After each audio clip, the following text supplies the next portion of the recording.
நீங்க லவ் பண்ணும் போதே வந்து அவர் சொல்லிட்டாரா நான் அந்த மாதிரி ஷிப்ல ஒர்க் பண்ண போறேன்ட்டு இல்ல எப்படி மேம்? ஒர்க் பண்றாங்கன்னு தெரியும். ஓகே. ஆனா வந்து இவ்வளவு காம்ப்ளிகேஷன் இருக்குன்னு தெரியாது.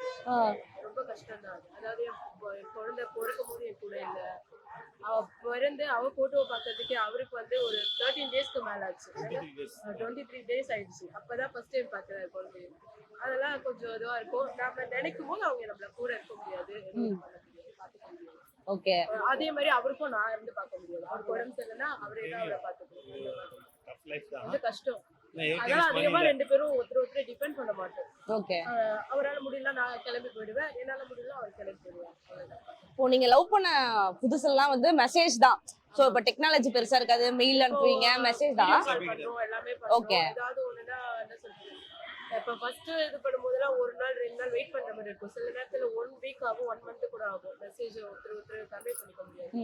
இப்போ அப்படிலாம் இல்ல. மேக்ஸிமம் போனா 1 டே. ரொம்ப ஒர்க்கா இருந்து ஜாப் அதிகமா இருந்ததா தான் லேட் ஆகும். மத்த நேரத்துல மேக்ஸிமம் 2 பேரும் ரீச் ஆகுற இடத்துல தான். ஓகே.